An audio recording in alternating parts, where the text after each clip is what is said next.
నమస్తే, welcome to big TV. నేను మీ గౌతమి. అయితే ప్రెజెంట్ కలకత్తా ఇన్సిడెంట్ గురించి చాలామంది మాట్లాడుతూ ఉన్నారనమాట. అయితే ప్రజల వైపు నిలబడాల్సిన ప్రభుత్వం ఈరోజు ప్రజలతో పాటు ర్యాలీ చేస్తోంది. మరి ప్రభుత్వానికి ఓట్లేసి గెలిపించింది ఎందుకు? దీనికోసమేనా? న్యాయం కోసం పోరాడుతుంటే ఇట్లాంటివన్నీ ఏంటి? సో ఇలా చాలా క్వశ్చన్స్ రైజ్ అవుతూ ఉన్నాయి. ఇన్ని రోజులైనా సరే దీనిలోని జస్టిస్ అనేది ఇప్పటికీ కూడా బయటికి రాలేదు. అండ్ దీన్ని సుప్రీంకోర్టు కూడా మోటో కేసులా కూడా తీసుకోవడం జరిగింది. మరి వీటన్నిటి గురించి మాట్లాడితే మీ వాళ్ళు మనతో పాటు లోక్సత్తా ఫౌండర్ జయప్రకాష్ నారాయణ గారు ఉన్నారు. ఆయనతో మాట్లాడి మరిన్ని విషయాలు అయితే తెలుసుకుందాం. సార్ నమస్తే సార్. నమస్తే గౌతమి. సార్ అసలు ఆడపిల్లలకి భద్రత లేదు. ఇది ఎప్పటి నుంచో పోరాటం జరుగుతూనే ఉంది. మనం ఒక నిర్భయ కావచ్చు, ఒక దిశ కావచ్చు, ఇవాళ అభయ అని పేరు పెట్టారు. పేర్లు మాత్రమే మిగులుతుంది సార్. అమ్మాయిల ఇన్సిడెంట్స్ మాత్రం ఎక్కడ కూడా ఆగడం లేదు. ఇవాళ కలకత్తా ఇన్సిడెంట్ చూసుకుంటే ప్రభుత్వం అసలు దీని పట్ల వ్యవహరిస్తున్న తీరును చూస్తున్నా కూడా చాలా అనుమానాలు వస్తున్నాయి సార్. మీకు ఇది చూసిన తర్వాత ఏమనిపించింది? ఖచ్చితంగా గౌతమి సిగ్గుచేటు. మన రాజకీయంలో ప్రభుత్వాల్లో ఎన్నో లోపాలు ఉన్నాయి, మనందరికీ తెలుసు. కానీ ఎన్ని లోపాలు ఉన్నా కూడా రాష్ట్ర ప్రభుత్వానికి మొట్టమొదటి బాధ్యత రాజ్యాంగం ప్రకారం శాంతి భద్రతలను కాపాడడం. సరే, మామూలుగా చట్టబద్ధ పాలన లేదు మన దేశంలో, నేరస్తుల్ని పట్టించుకోవటం లేదు, వివాదాలు పరీక్షించడం మనందరికీ తెలుసు అది. కానీ కనీసం ఇలాంటి భయంకరమైన సంఘటన, సమాజం మొత్తాన్నే కుదిపేసిన సంఘటన, ప్రతి కుటుంబం కూడా భయభ్రాంతులకు గురయ్యే సంఘటన. మీ కుటుంబం కానీ, నా కుటుంబం కానీ, మరో కుటుంబం కానీ మన పిల్లలకి ఏమన్నా అవుతుందని భయపడే పరిస్థితి ప్రతి ఒక్కళ్ళకి ఉంటుంది కదా. జరిగింది ఎక్కడో కలకత్తాలో అయినా కూడా మనందరం కూడా మనం ఆ స్థానంలో ఉండొచ్చు కదా, మన పిల్లలు ఆ స్థానంలో ఉండొచ్చు కదా అని చెప్పి మనం గాబరా పడతాం. అంత ఆందోళన కలిగించే సంఘటన జరిగినప్పుడు కనీసం ప్రభుత్వాలు అక్కడ గట్టిగా స్పందిస్తాయి.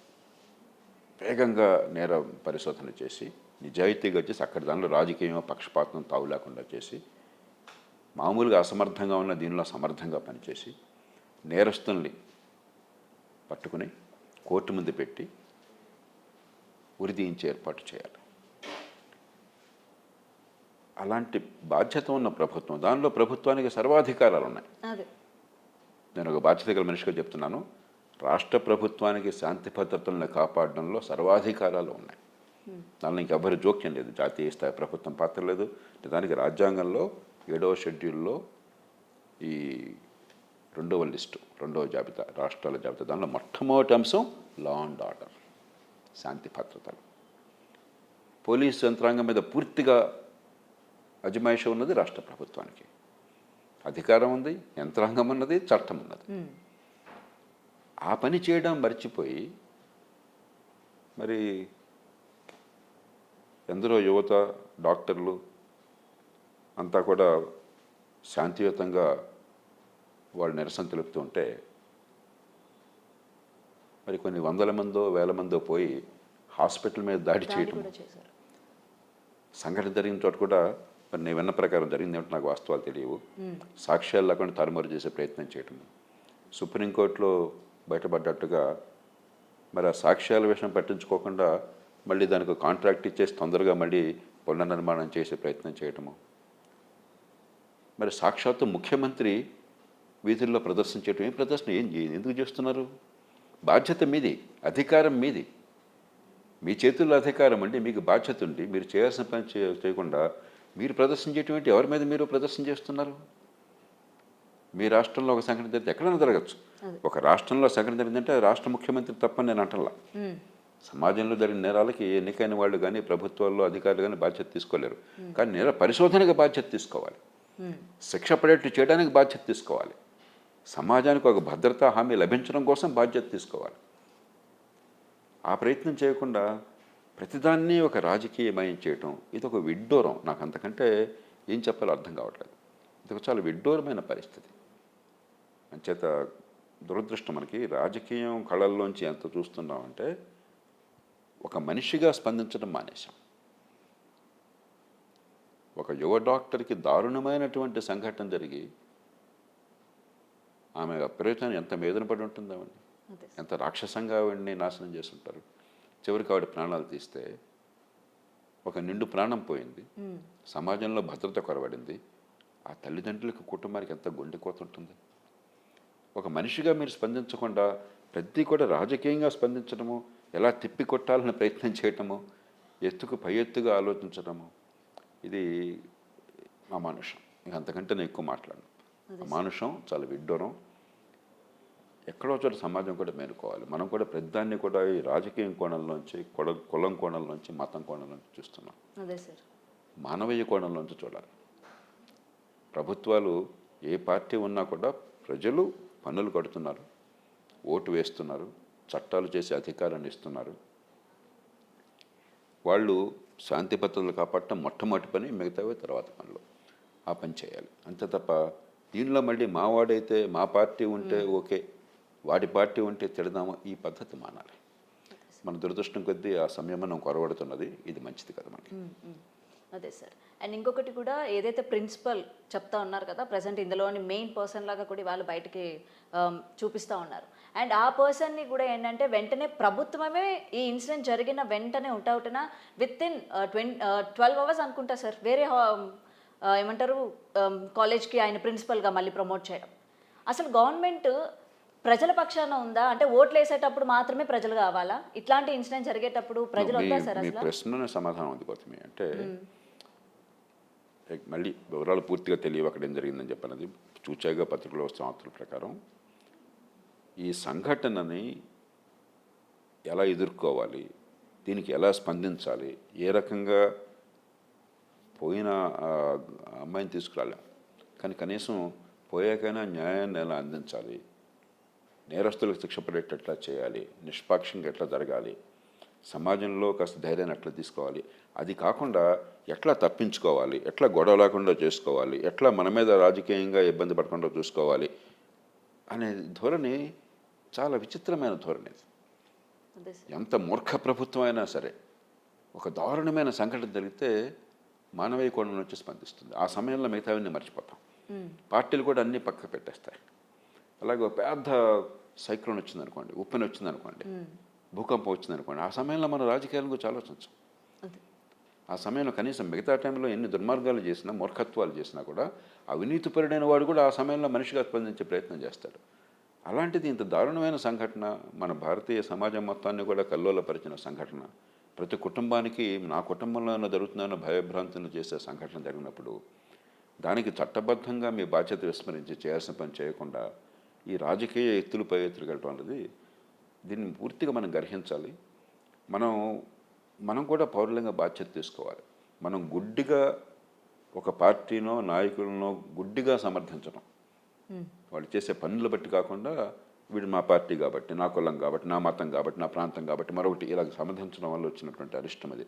అలా కాకుండా ప్రజలు ప్రతిఘటిస్తారు, ప్రజలు కట్టుబానిసలు కాదు, ప్రజలు నేనేం చేసినా కూడా నాకు ఓటు వేసేవాళ్ళు కాదు, నేను తప్పు చేస్తే తిరస్కరిస్తారన్న భయాన్ని మనం కలిగించలేకపోయినాం.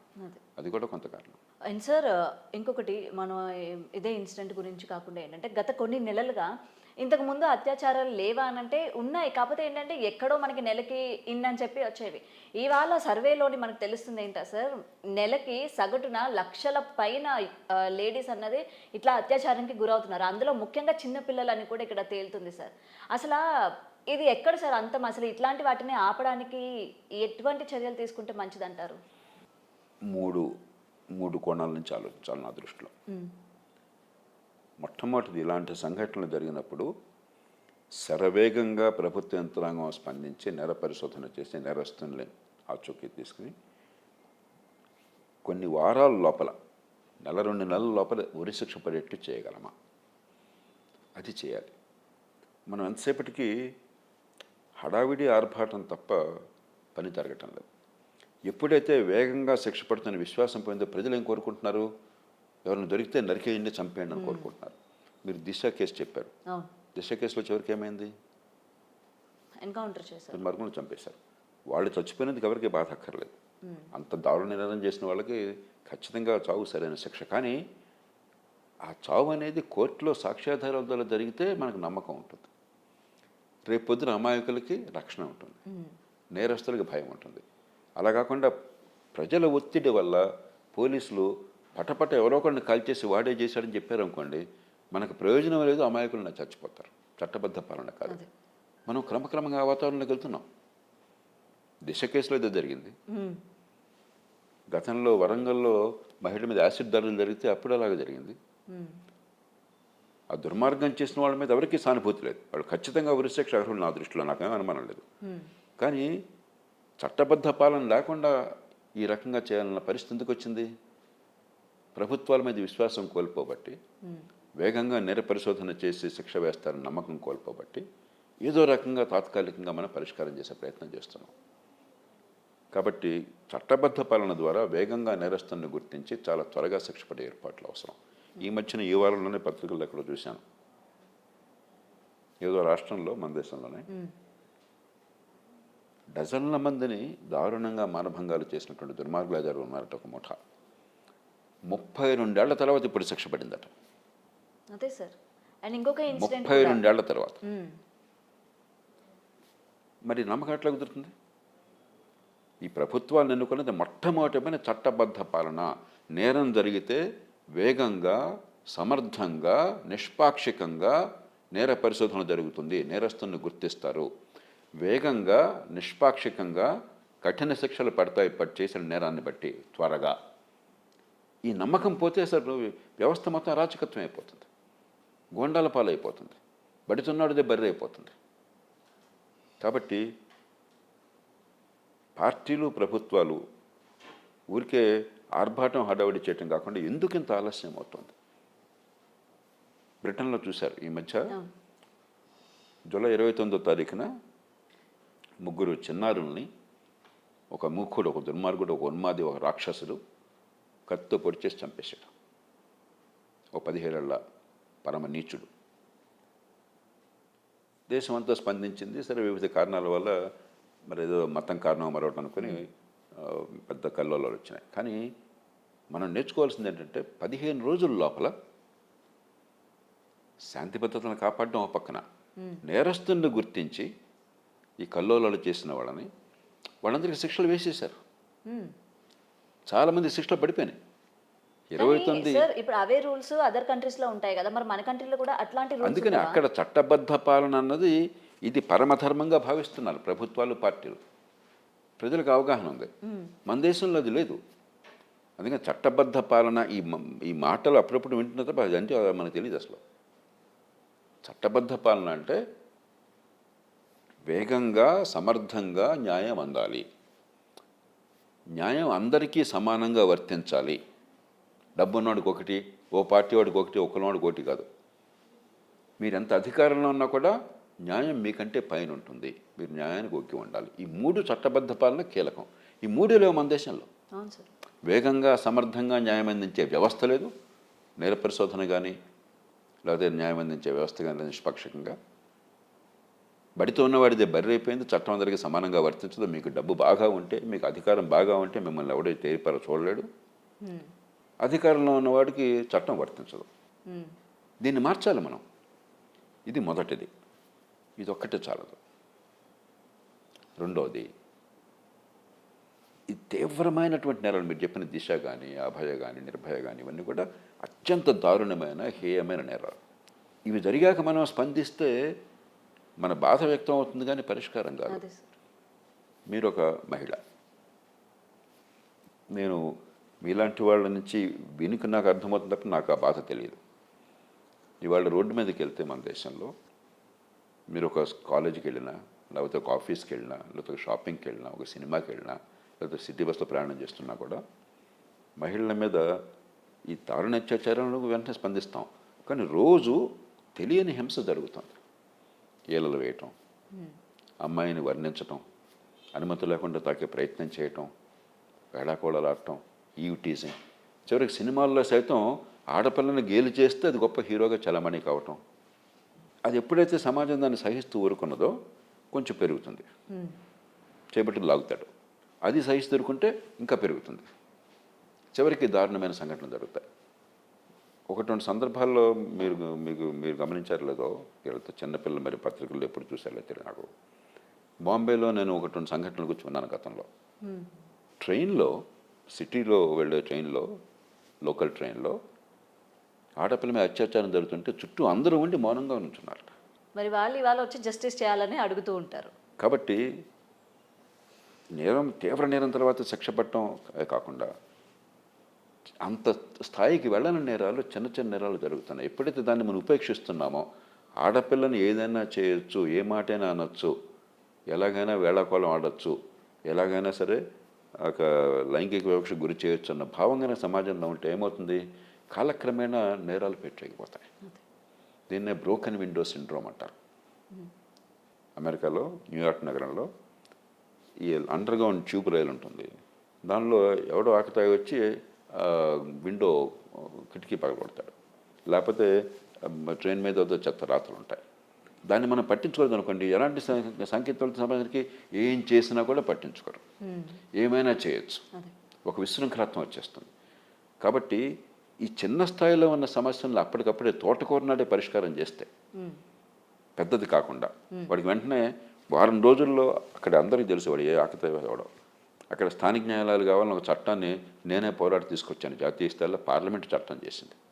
ఆ చట్టాన్ని కనుక పట్టణాలకి నగరాలకి వర్తింపజేసి మహిళల మీద చిన్న చిన్న ఇలాంటి పెద్ద పెద్ద విషయాలు పెద్ద కోర్టులు చూసుకుంటాయి. ఈ చిన్న చిన్న కేసులు లాంటి జరగగానే వెంటనే 3 రోజుల్లో అక్కడ సమ్మరీ ట్రయల్ ద్వారా నిర్ణయం చేసి పెద్ద శిక్ష కూడా అక్కర్లా, 1000 రూపాయలు జరిమానా వేయండి, వాడిని ప్రొబేషన్లో పెట్టండి, ఇంకోసారి చేసినట్టయితే కాలేజ్ సీట్ పోతుంది, లేకపోతే ఉద్యోగం రాదని ఏర్పాటు చేయండి.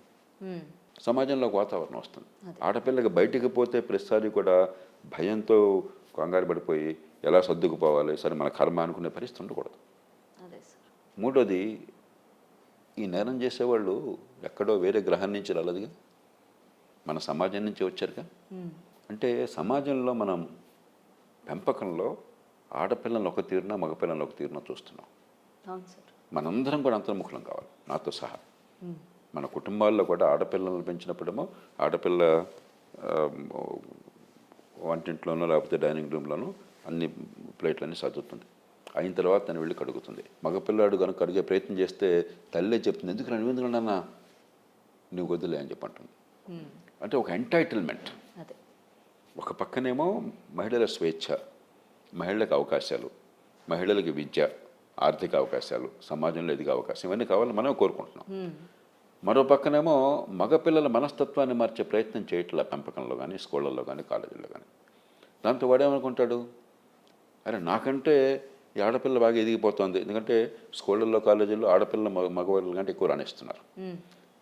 అదే సమయంలో నాకు ఎంటైటిల్మెంట్ ఉంది, నాకు హక్కు ఉన్నది, కానీ నాకంటే పెరిగిపోతుంది, ఒక కచ్చి. అంటే మన పెంపకంలో మనం పట్టించుకోవాలిగా. ఆడపిల్లని ఒక తీరున మగపిల్లని ఒక తీరున పెంచినట్లయితే ఆడపిల్లతో గౌరవంగా మెలగటం ఎట్లాగా, స్నేహంగా ఉన్నా కూడా ఆ స్నేహం హద్దులు దాటకుండా ఉండటం ఎట్లాగా, గౌరవించడం ఎట్లాగా అన్నది మనం నేర్పకపోయినట్టయితే ఇలాంటివి ఎక్కడో చోట జరుగుతుంటాయి. అందులో పట్టణీకరణ జరుగుతున్న సమాజం, పట్టణాలు పెరుగుతున్నప్పుడు ఎవరు ఈ మనిషి మొహం ఇంకోటి తెలియనప్పుడు, రెండో కంటికి తెలియనప్పుడు ఏదన్నా దుర్మార్గం, కొంతమందిలో ఒక పైశాచిక ప్రవృత్తి ఉంటుంది, దుర్మార్గం జరుగుతుంది. కాబట్టి మనం పిల్లల్ని పెంచడం అట్లా, ఎలాంటి ప్రవర్తన మనం సహిస్తాం అలాంటి ప్రవర్తన సహించాం, చిన్ననాటి నుంచి సంకేతం అంటే అట్లాగా ఈ 3 చూడాలి. ఒక్క మాట మాత్రం నేను చెప్పదలుచుకున్నాను. ఇప్పుడు మీరు ఇందాక అన్నారే లక్షలు జరుగుతున్నాయి రోజు అని చెప్పిన, ఇది వాస్తవం కాదు. మనం ఏంటంటే ఒక సంఘటన జరిగినప్పుడు భయభ్రాంతులం అయిపోయి అతిశయోక్తులు చెప్తాం. ఒక్క దారుణం జరిగినా కూడా ఎక్కువే, దానిలో అనుమానం లేదు. ఒకటి జరిగితే క్షమించవచ్చని కాదు, కానీ ఉన్నదానికి 100 రెట్లు ఎక్కువగా చూసినట్టయితే నా భయం ఏంటంటే, ఇక రేపు పొద్దున మన ఆడపిల్లలు బయటికి వెళ్లకుండా ఉంటే మంచిది, ఇంట్లోనే కూర్చుంటే మంచిది, పరదా చాటు ఉంటే మంచిది, రెండో కంటి కనిపించకుండా ఉంటే మంచిది అన్న భావాన్ని కలుగజేస్తే మళ్ళీ మనం 300 ఏళ్ల క్రితానికి వెళ్తాం, మహిళల స్వేచ్ఛకి భంగం చేస్తాం. అంచేత ఖచ్చితంగా ఈ దేశంలో మహిళల మీద నేరాలు పెరుగుతున్నాయి, ఓవరాల్గా నేరాలు పెరుగుతున్నాయి, హింస పెరుగుతుంది. కానీ ఇప్పటికి కూడా ప్రపంచంలో మిగతా దేశాలలో కూడా నేరాలు ఉన్నాయి. అమెరికాలో, బ్రిటన్లో మనకంటే ఎక్కువ ఉన్నాయి ఆడపిల్లల మీద అత్యాచారాలు. అంటే మనం దానికి సంతృప్తి పడ్డం కదని చెప్పేది. అతిశయోక్తులు చెప్పి ఆ వంకతో మహిళల బానిసత్వానికి దారి తీయకూడదు. ఇప్పుడు మీరున్నారు, చక్కగా చదువుకున్నారు, హైదరాబాద్లో ఉన్నారు, ఇప్పుడు మీరు ఈ వృత్తిలో ఉన్నారు. ఇలాంటివి 4-5 జరగగానే మన స్పందన దీన్ని ఎలా రాకుండా చేయాలని ఆలోచన చేయకుండా లక్షలు జరిగిపోతున్నాయి, బయటకు వెళ్తే ఏమైపోతుందో తెలియదు మనిషి అని చెప్పన్న భావానికి తీసుకొచ్చామంటే ముఖ్యంగా మధ్యతరగతి కుటుంబాల్లో ఇక బయటికి వెళ్లకుండా కట్టడి చేసే ప్రయత్నం జరిగే ప్రమాదం అన్నది. అది మహిళలకు బానిసత్వం కానీ అది స్వేచ్ఛ కాదు వాళ్ళతో. అంచేత ఇది ఎంత కష్టమైనా కూడా, ఎంత మనకి ఉద్వేగభరిత వాతావరణం ఉన్నా కూడా మనం దాన్ని కొంచెం దూరదృష్టి ఆలోచించి ఒక పక్కన మన ఆడపిల్లల స్వేచ్ఛను కాపాడాలి, మరో పక్కన 100% భద్రత కలగాలి. అది జరగాలని చెప్పంటే చట్టము, చట్టబద్ధ పాలన, రెండోది నేరం పెద్దదాకా పెరగకుండా కింది స్థాయిలోనే పట్టించుకోవటం ఎట్లాగా. తోటకూర నాడే మన పథకం కాసం ఉంది కదా, తోటకూర దొంగతనం చేస్తే తల్లి బాగుంది అంది, స్కూల్ నుంచి పెన్ను తీసుకొస్తే బాగుంది అంది, చివరికి హత్య చేశాడు వాడు, తల్లిని తిట్టాడంట వాడు, తోటకూర నాడని నాపినట్టయితే ఇలా ఉండేవాడు కదా అని చెప్పని. మూడోది మన కుటుంబాల్లో మన మగపిల్లల్ని పెంచడం ఎట్లాగా, ఆడపిల్లలతో గౌరవంగా ఉంటాం, మరి ఆడపిల్లల విలాస వస్తువులుగా భావించుకుంటూ ఉంటాం, పరస్పర గౌరవాన్ని చూపెట్టడం, ఆ రకంగా పెంపకం ఎట్లాగా, ఈ 3 దృష్టి పెట్టాలి. అంటే మీరు అన్నది కరెక్టే సార్, నేరం ఎక్కడ కూడా జరగకుండా ఆపలేము అని అంటున్నారు, కానీ అది పెరగకుండా అయితే ఆపగలం ఖచ్చితంగా. ఇప్పుడు అందుకనే సీసీటీవీ కెమెరాలు కానీ, లేకపోతే ఈ బ్రోకెన్ విండో సిండ్రోమ్ లాగా మమ్మల్ని చూస్తున్నారు అన్న వాతావరణం కానీ, తర్వాత తప్పు చేస్తే ఖచ్చితంగా శిక్ష పడుతుందన్న భయం కానీ, ఇవి ప్రభుత్వం చేతుల్లో ఉన్నాయి. ఇవి చేయట్లా తగిన స్థాయిలో, దాన్ని గట్టిగా పూనుకోవాలి మనం. అండ్ సార్, ఇప్పుడు కలకత్తా ఇన్సిడెంట్ ఆ గవర్నమెంట్ చూసిన తర్వాత ఇక్కడ మీరు అన్నట్టు ఇక్కడ ఆడవాళ్ళల్లో కూడా భయం పెరిగింది. వర్కింగ్ ఉమెన్స్ ఉంటారు, లేట్ అయిన తర్వాత ప్రతి కుటుంబంలో ఉంటుంది. ఇప్పుడు తల్లిదండ్రులకు కూడా, అన్నదమ్ములకు కూడా, ప్రతి కుటుంబంలో కూడా దీని గురించి ఆలోచించుకున్నాం అంటే మనం అబద్ధం ఆడుతున్నాం.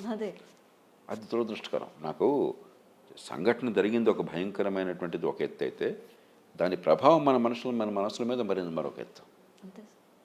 అందుకని దీన్ని తీవ్రంగా పరిగణించాలి. అదే సమయంలో స్వేచ్ఛను కాపాడాలి. మహిళలకు స్వేచ్ఛ ఇవ్వకుండా బానిసత్వంలో మగ్గి రక్షణ ఇచ్చానని చెప్పంటే, పూర్వకాలం ఫెడరల్ కాలంలో జరిగింది అదే కదా. ఆడపిల్లల పర్దా చాటును పెట్టేసి మొహం కనిపించకుండా దాచిపెట్టేశాం మనం. అది ఎవరిని రక్షించినట్టు? మీరు మహిళలు బానిసలుగా మార్చినట్టు. కాబట్టి ఇది చాలా తీవ్రంగా తీసుకోవాలి, సమాజం కూడా తీవ్రంగా తీసుకోవాలి, ప్రభుత్వమే కాదు. మన పిల్లల పెంపకం కానీ, లేకపోతే పిల్లల విద్యాబుద్ధులు కానీ, ఆ సమయంలోనే ఆడపిల్లల్ని గౌరవంగా చూడడం, సంస్కారయుతంగా చూడడం అనేది మన జీవితంలో అంతర్భాగం కావాలి. అదే సార్, ఇప్పుడు మీరు ఏదైతే ఆడపిల్లల్ని గౌరవంగా చూడాలి, ఇంట్లో నుంచే నేర్పించాలి అని చెప్తూ ఉన్నారు కదా, కానీ అట్లాంటి ఇంట్లో ఉన్న తల్లి, తండ్రి, ముఖ్యంగా మన తండ్రి పాత్ర ఆడపిల్ల జీవితంలోని ఎంత ముఖ్యమైనదో మనకు తెలుసు. అట్లాంటి తండ్రి కూడా ఇవాళ ఆడపిల్ల పైన లైంగిక దాడి చేస్తున్నాడు. ఇది మీ వరకు వచ్చిందా లేదో నాకు తెలియదు సార్. అన్న కావచ్చు, తమ్ముడు కావచ్చు, చాలా అత్యాచారాల్లో ప్రపంచం మొత్తంలో కూడా గణాంకాల ప్రకారం చూస్తే చాలా ఎక్కువ శాతం కుటుంబ సభ్యుల నుంచి జరిగే ప్రమాదం ఉందని కూడా చెప్తున్నారు. ఇక్కడ బాధాకరం అదే సార్, వాస్తవం. కూతుర్ని కాపాడుకోవాల్సిన తండ్రే అట్లా చేస్తూ ఉంటే ఇంకా ఎక్కడికి వెళ్ళి చెప్పుకుంటామన్నా గౌతమి. అందుకనే ఇప్పుడు 1,00,000 జనాభాకి కొన్ని సంఘటనలు జరుగుతాయి. అలాంటి ప్రమాదం ఉందని పసిగట్టి దానికి రక్షణ కల్పించగలమా మనం ఆలోచించాల్సింది. ఏ ఏర్పాట్లు చేయాలి ఆ తల్లికి కానీ, లేకపోతే ఆ బిడ్డకు కానీ, ప్రమాదానికి గురయ్యే బిడ్డకు కానీ, ఆ కుటుంబంలోని మహిళలకి ఇలాంటి సందర్భంలో ఏ రకమైన అండగా నిలవగలం మనం. చాలా సందర్భాల్లో ఆ ప్రమాదం ఉందని తెలిసినా కూడా ఏం చేయాలో తెలియక భయపడి నోరు మూసుకు కూర్చోవడం జరుగుతుంటుంది. తాగుబోతూ ఎవడో ఉంటాడు దుర్మార్గుడు. కొందరు తల్లులు చెప్పిన సందర్భాలు ఉన్నాయి. వాడు తాగి ఇంటికి వస్తే ఎదిగిన పిల్లలు ఏం చేస్తాడో భయపడుతున్నానని చెప్పిన సొంత కూతురుని. అప్పుడు అలాంటి సందర్భంలో ఏం చేయాలో తెలియదు అనుకోండి. ఒకవేళ వాళ్ళు ఫిర్యాదు చేసినా కూడా, ఈ ప్రమాదం ఉందని ఫిర్యాదు చేసినా కూడా దానికి సరిగ్గా యంత్రాంగం లేదనుకోండి, చట్టం కానీ లేకపోతే ఏర్పాట్లు కానీ లేవనుకోండి, అది చాలా ప్రమాదకరం. ఆ ఏర్పాటు మనం చేయాలి. కానీ అదే సమయంలో ప్రతి కుటుంబంలో ఇట్లా జరుగుతుందని చెప్పి భయపడిపోయి మనం ఈ పిల్లలందరినీ కూడా మీరు అక్కడి నుంచి తీసుకురాగలరా కుటుంబాల నుంచి? రాలేం సార్. మీరు ప్రపంచంలో ఎక్కడైనా సరే మీరు చూడండి, చిల్డ్రన్స్ హోమ్లో, హాస్టల్స్లో ఎన్ని అత్యాచారాలు దొరికితే మీరు వినండి. ఎందుకంటే దుర్మార్గపు తండ్రి ఉన్న చోట అక్కడి నుంచి కాపాడడం ఎట్లాగా, లేకపోతే ముందుగానే పసిగట్టి వాళ్ళకి సాయం అందించడం ఎట్లాగా అని ఆలోచించాలి. కానీ అసలు కుటుంబంలో ఖచ్చితంగా దుర్మార్గం జరుగుతుంది కాబట్టి కుటుంబ వ్యవస్థను నాశనం చేద్దాం అనుకుంటే జరిగేటువంటి భయంకర పరిణామం చాలా ఎక్కువ. ఆ కన్న తండ్రి, కన్న తల్లే 199 కుటుంబాల్లో బిడ్డలను కాపాడుకుంటున్నారు, ప్రాణవడ్డే కాపాడుతున్నారు. మీ కుటుంబంలో మీ తల్లిదండ్రులు కావచ్చు, నా కుటుంబంలో మా తల్లిదండ్రులు కావచ్చు, నేను ఖచ్చితంగా ఈ మాట చెప్పగలను, మా పిల్లల విషయంలో మేము కావచ్చు, ప్రాణవడ్డే కాపాడుకుంటున్నాం. కాబట్టి కుటుంబ వ్యవస్థ నాశనం కాకుండా అలాంటి తాగుబోతులు కానీ మరికొన్ని సందర్భాలు అలా ఉండనట్టయితే, అవాంఛనీయంగా ఉన్న ప్రవర్తన ఉండే అవకాశం ఉన్నట్టయితే, అప్పుడు వేగంగా గుర్తించి పొరుగు వాళ్ళు కానీ, ఇంట్లో తల్లి కానీ మరొకళ్ళు కానీ వాళ్ళ రక్షణ కల్పించే ఏర్పాట్లు మనం దాని గురించి ఇంకా మన దేశంలో ఏర్పాట్లు జరగలేదు. ఎందుకంటే మనకి ఆర్థికంగా పేదరికంలో ఉన్నప్పుడు కుటుంబాలకు ఎంత కష్టమో ప్రభుత్వాలకు అంతే కష్టం. మీకు వనరుల పరిమితం, అసలు చేయాల్సిన పనులే సరి చేయట్లేదు, ఇంకా అదనంగా పనులు పెట్టుకునే శక్తి వాళ్ళకి లేదు. కానీ ఖచ్చితంగా నేరాలు ఇంత తీవ్రంగా పెరిగే ప్రమాదం నగర ప్రాంతాల్లో ఉన్నప్పుడు దాని మీద కూడా దృష్టి పెట్టాలి. ఉదాహరణకి పాశ్చాత్య దేశాల్లో చైల్డ్ కేర్ సర్వీసెస్ అని ఉంటాయి. మన దేశంలో ఆరోగ్యం కోసం ఎంత ఖర్చు పెడతామో దానికి దాదాపు 3 రెట్లు వాళ్ళు చైల్డ్ కేర్ కోసం ఖర్చు పెడతారు ప్రభుత్వం నుంచి. ఇలాంటి ప్రమాదం కొద్దిపాటిగా ఉన్నా సరే అసలు పిల్లల్ని ఒంటరిగా చిన్నపిల్లల్ని ఇంట్లో కూర్చోబెట్టి తల్లిదండ్రులు బయటకు వేరే పాపం నిజంగా పని కోసం వెళ్ళినా సరే ఆ ఒక్క కారణంగా వాళ్ళని తీసుకుపోతారు. మన భారతీయ కుటుంబమే ఈ మధ్య మీకు విన్నుంటారు, నార్వేలోనో ఎక్కడో స్కాండినేవియాలో తల్లి సొంత బిడ్డని చేసుకుంది. గట్టిగా కొట్టడం కూడా కాదు, మన దేశంలో కొంచెం అప్పుడప్పుడు కొడుతుంటారు ఇలా. అది దానిలో కసి కోపం వల్ల కొట్టడం కాకుండా బిడ్డకి విషయం అర్థం కావాలని కొడితే అది మంచిది కాకపోయినా నేనేనాడు చేసుకోవాలి ఎవరి మీద కూడా. కానీ మంచిది కాకపోయినా కూడా దాని పెద్ద భయంకర నిరంగా చిత్రించాల్సిన అవసరం లేదు మన సమాజంలో. అక్కడ చిత్రించారు, ఆ బిడ్డను కుటుంబాన్ని లేకుండా చేశారు. ఆ తల్లి తండ్రి బోల్డంత పోరాటం కొన్నేళ్ల పాటు చేయాల్సి వచ్చింది, మీరు పత్రికల్లో చూస్తుంటారు. మనం ఆ స్థాయికి వెళ్తే కూడా ప్రమాదం, మళ్ళీ కుటుంబాలు విచ్ఛిన్నమైపోతాయి. కాబట్టి ఎక్కడో చోట మనకి ఒక బ్యాలెన్స్ కావాలి. కానీ ఖచ్చితంగా ఈ తాగుబోతులు, ఈ డ్రగ్ అడిక్ట్స్ ఇలాంటి వాళ్ళు తండ్రులుగా ఉండి, అది కుటుంబంలో మగ సభ్యులుగా ఉండి అక్కడ ఉన్న ఆడపిల్లని అత్యాచారానికి అవకాశం ఉంటే పసికట్టి వాళ్ళ నుంచి ఆ బిడ్డల్ని రక్షించాల్సిన బాధ్యత ప్రభుత్వానికి ఉన్నది. మనం కొంచెం దానికోసం కొన్ని ఏర్పాట్లు చేయాల్సిన అవసరం ఉంది. ఎందుకంటే ఇప్పుడు అదే అడుగుదాం అనుకున్నాను సార్. ఎక్కువ శాతం ఇట్లా అంటే ఇట్లా లైంగిక దాడులు కానీ, ఇట్లా అత్యాచారాలు కానీ, లేకపోతే హత్యలు కానీ చేసే వాళ్ళు ఎక్కువ మోతాదులోని డ్రగ్ అడిక్టర్స్ ఉన్నారు అండ్ మద్యం సేవించే వాళ్ళు ఉన్నారు. అండ్ ప్రభుత్వం ఏమో మేము మద్యాన్ని నిషేధిస్తామని చెప్తూ ఉంటారు, లేకపోతే ఇంత మోతాదులోనే అమ్ముతామని చెప్తూ ఉంటారు. జనాల తిరుగుతున్న రోడ్ల మధ్యలోనే మద్యం షాపులు పెడుతూ ఉంటారు. అసలు నిజంగానే మద్యం షాపులు కానీ ఒకవేళ బంద్ కానీ చేసినట్లయితే, లేకపోతే డ్రగ్ ఎడిక్ట్ అయిన వాళ్ళని కానీ, డ్రగ్స్ సప్లై చేసే వాళ్ళని కానీ ఆపినట్లయితే ప్రభుత్వానికి ఏమైనా నష్టం ఉంటుందా సార్? 2 ఉన్నాయి గౌతమి. మొట్టమొదటిది, మన రాష్ట్రాలన్నీ కూడా ఇవాళ సారాయి అమ్మకం మీద ఆధారపడి ఉన్నాయి. జిఎస్టీ లేకపోతే పూర్వం సేల్స్ ట్యాక్స్ అది మినహాయిస్తే ఇవాళ రాష్ట్రానికి అతిపెద్ద ఆదాయ వనరు సారాయి మీద వేసే ఎక్సైజ్ డ్యూటీ, లేకపోతే సేల్స్ ట్యాక్స్, లేకపోతే వివిధ ఫీజు ఉంటాయి. ప్రివిలేజ్ ఫీ అని, లేకపోతే లైసెన్స్ ఫీ అని, రకరకాల ఫీ ఉంటాయి, ఏ పేర్లనే పెట్టండి. మరి ఆర్థికంగా ఖచ్చితంగా ఇబ్బంది. కానీ ఆర్థికంగా ఇబ్బంది అన్నది కారణం కాకూడదు. నిజమైన సమస్య ఏంటంటే సమాజం మొత్తంలో కూడా తాగటం అనేది ఒక మామూలుగా మారిపోయింది. కాఫీ టీ తాగటం గతంలో ఎలాంటిదో నాకు బాగా గుర్తుంది. మా అమ్మాయికి 8 ఏళ్ల వయసులో నేను ఒకసారి టీ తాగుతుంటే, ఎప్పుడు నేను టీ కాఫీ తాగడం కూడా చూడాల, అరుదుగా తాగుతుంటాను. బాగా అలస్ట్గా ఉండే పిల్లలు ఎవరు వచ్చారు, టీ తాగినట్టున్నాను. మా అమ్మాయి వెంటనే అయ్యో డాడీ మీరు కూడా చెడిపోయారా అంది. అంటే టీ తాగడమే తన దృష్టిలో చాలా చెడిపోయింది. మనకి టీ తాగడం కాఫీ తాగడం ఎంత మామూలు, ఇవాళ తాగుడు అంత మామూలు అయిపోయింది సమాజంలో. నిషేధం వల్ల ఫలితాలు వస్తాయి లేదని చెప్పి పెద్ద సందేహాస్పదం. కాబట్టి నిషేధం కంటే, నిషేధం వస్తే సారా రవాణా జరుగుతూ ఉంటుంది, కాపు సారా వస్తూ ఉంటుంది, మనుషులు చచ్చిపోతుంటారు, కోట్లు చేసిన వాళ్ళు కోట్లు గడిస్తుంటారు, తాగుడు ఆగదు. కానీ మనం ఏదో ప్రొహిబిషన్ అనుకుంటాం. కానీ కఠిన నియంత్రణ కావాలి.